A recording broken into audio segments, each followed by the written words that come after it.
Well,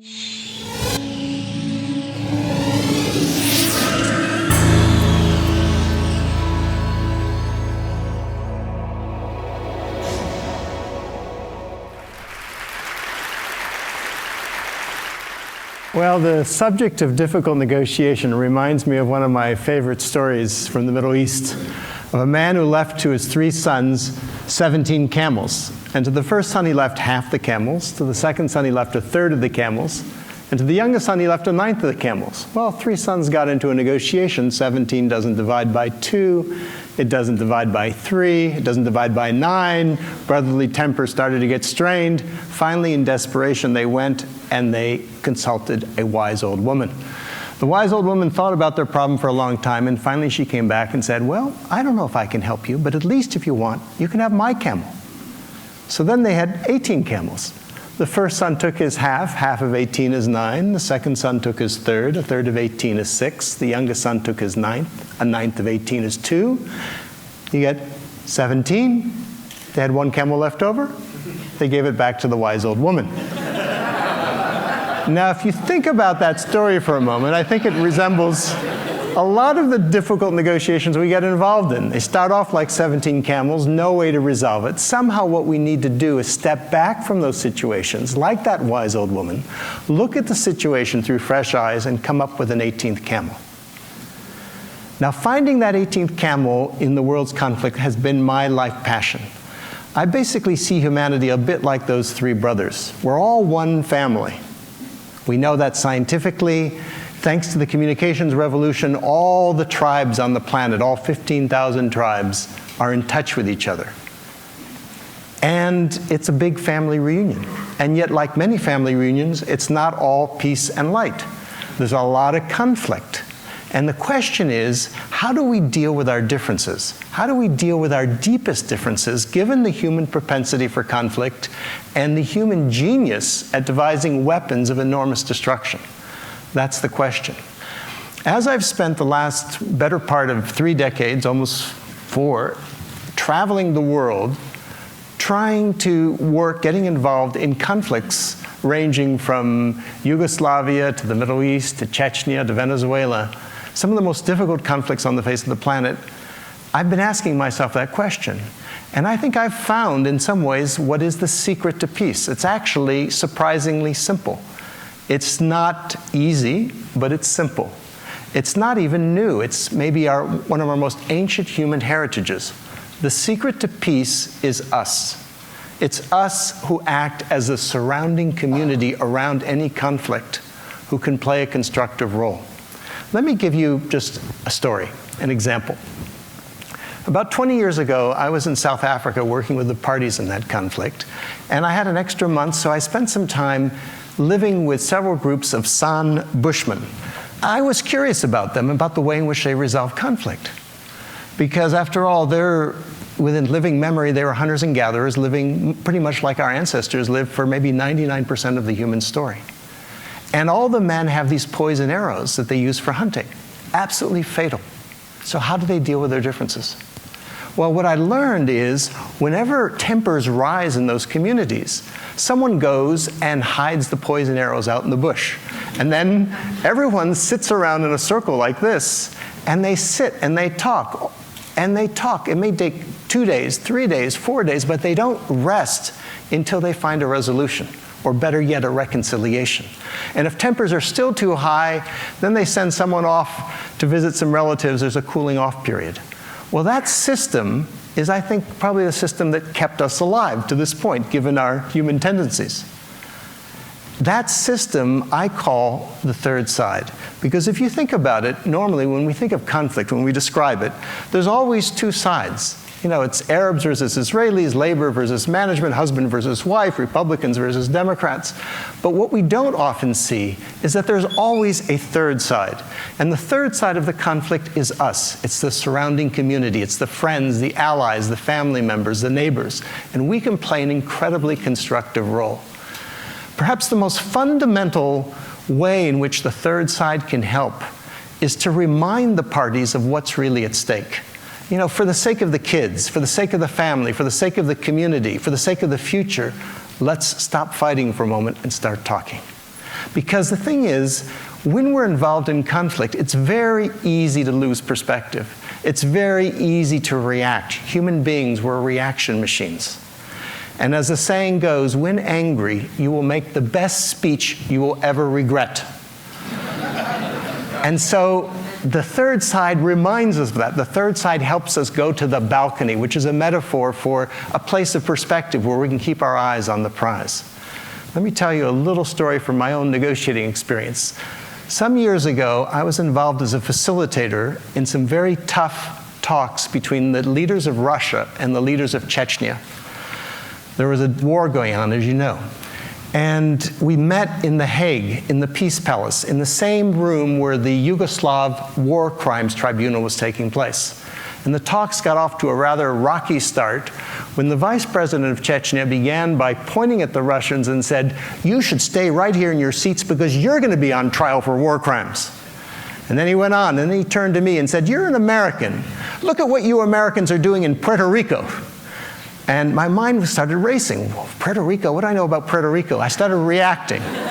But then I tried to remember to go to the balcony. And then when he paused and everyone looked at me for a response, from a balcony perspective, I was able to thank him for his remarks and say, "I appreciate your criticism of my country, and I take it as a sign that we're among friends and can speak candidly to one another.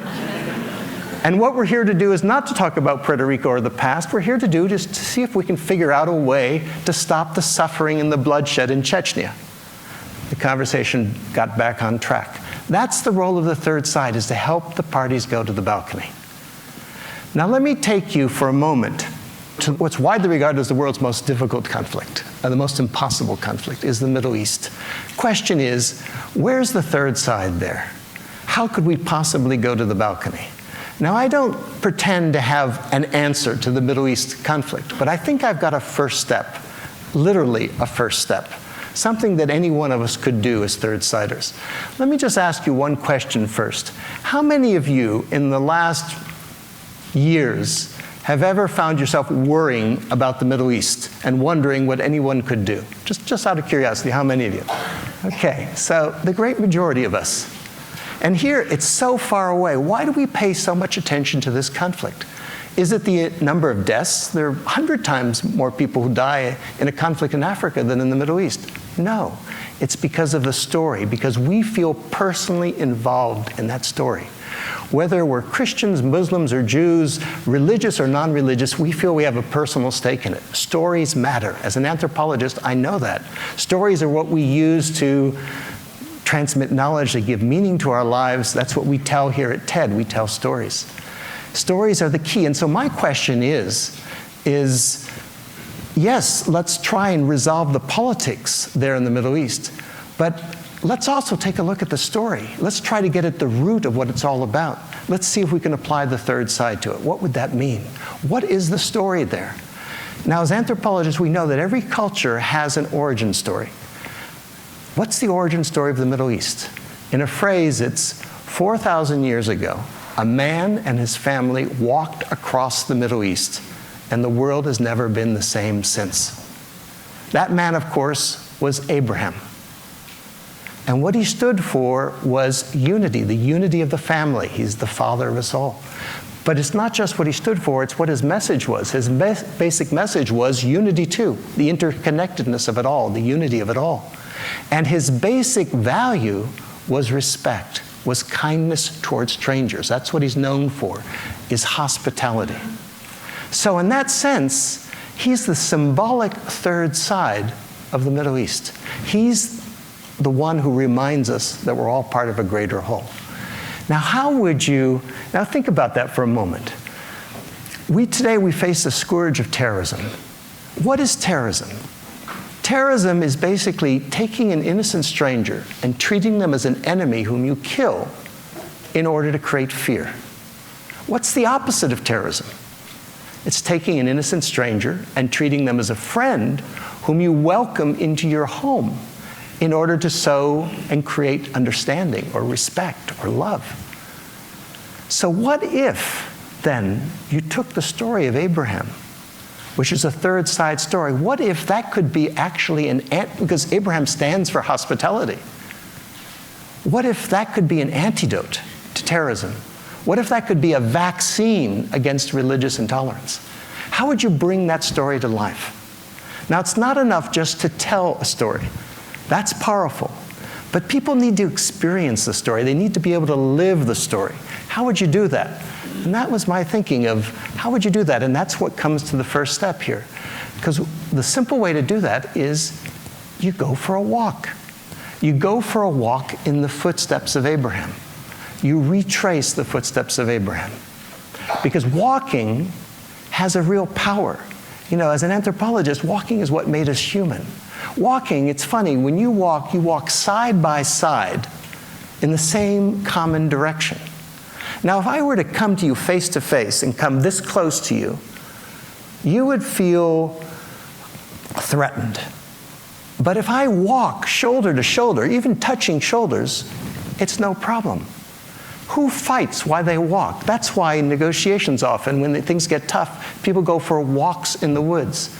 So the idea came to me of, what about inspiring a path, a route? Think the Silk Route, think the Appalachian Trail that followed in the footsteps of Abraham.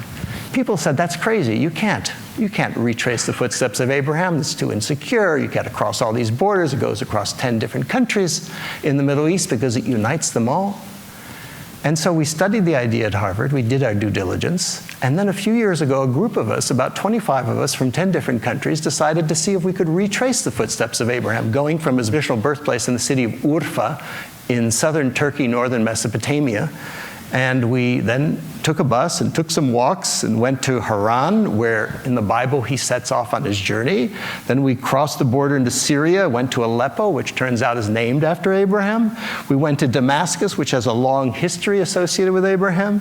We then came to northern Jordan, to Jerusalem, which is all about Abraham, to Bethlehem, and finally to the place where he's buried in Hebron. So effectively, we went from womb to tomb. We showed it could be done. It was an amazing journey. Let me ask you a question.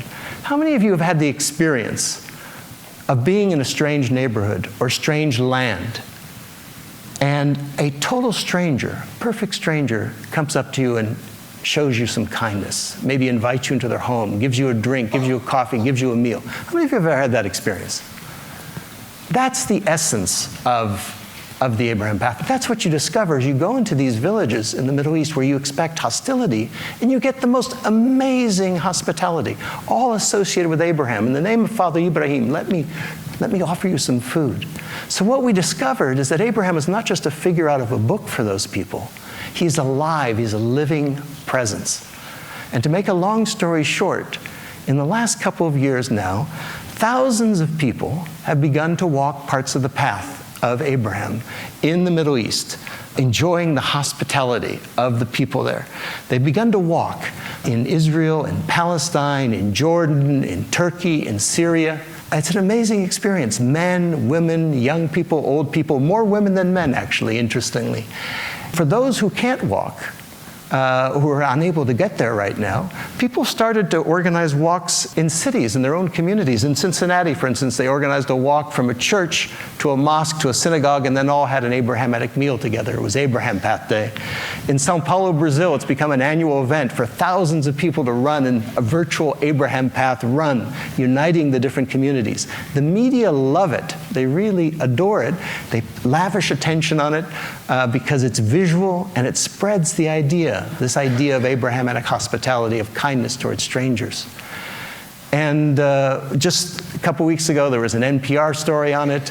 Last month, there was a piece in the Guardian, in the Manchester Guardian, about it, two whole pages, and they quoted a villager who said, "This walk connects us to the world." He said it was like a light that went on in our lives. It brought us hope. And so that's what it's about. But it's not just about psychology. It's about economics. Because as people walk, they spend money. And this woman right here, Ahmad, is a woman who lives on the path in northern Jordan. She's desperately poor. She's partially blind. Her husband can't work. She's got 7 kids. But what she can do is cook. And so she's begun to cook for some groups of walkers who come through the village and have a meal in her home. They sit on the floor. She doesn't even have a tablecloth. She makes the most delicious food that's fresh from the herbs in the surrounding countryside. And so more and more walkers have come. And lately, she's begun to earn an income to support her family. And so she told our team there, she said, "You have made me visible in a village where people were once ashamed to look at me." That's the potential of the Abraham Path. There are literally hundreds of those kind of communities across the Middle East, across the path. The potential is basically to change the game. And to change the game, you have to change the frame, the way we see things. To change the frame from hostility to hospitality, from terrorism to tourism. And in that sense, the Abraham Path is a game changer. Let me just show you one thing. I have a little acorn here that I picked up while I was walking on the path earlier this year. Now, the acorn is associated with the oak tree, of course. It grows into an oak tree, which is associated with Abraham. The path right now is like an acorn. It's still in its early phase. What would the oak tree look like? Well, I think back to my childhood, a good part of which I spent after being born here in Chicago, I spent in Europe. If you had been in the ruins of, say, London in 1945 or Berlin, and you had said, 60 years from now, this is going to be the most peaceful, prosperous part of the planet, people would have thought you were certifiably insane. But they did it thanks to a common identity, Europe, and a common economy. So my question is, if it could be done in Europe, why not in the Middle East? Why not thanks to a common identity, which is the story of Abraham, and thanks to a common economy that would be based in good part on tourism? So let me conclude then by saying that in the last 35 years, as I've worked in some of the most dangerous, difficult, and intractable conflicts around the planet, I have yet to see one conflict that I felt could not be transformed. It's not easy, of course, but it's possible. It was done in South Africa. It was done in Northern Ireland. It could be done anywhere. It simply depends on us. It depends on us taking the third side. So let me invite you to consider taking the third side, even as a very small step. We're about to take a break in a moment. Just go up to someone who's from a different culture, a different country, a different ethnicity, some difference, and engage them in a conversation. Listen to them. That's a third side act. That's walking Abraham's path. After a TED Talk, why not a TED Walk? So let me just leave you with three things. One is, the secret to peace is the third side. The third side is us. Each of us, with a single step, can bring the world a step closer to peace. There's an old African proverb that goes, when spider webs unite, they can halt even the lion. If we're able to unite our third side webs of peace, we can even halt the lion of war. Thank you very much.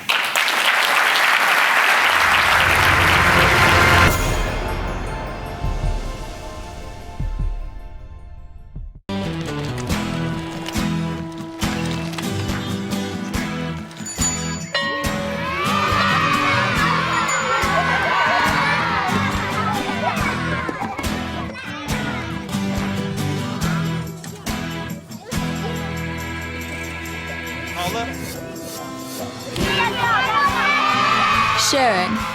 That's video on the Human Network. Siska, welcome to the Human Network.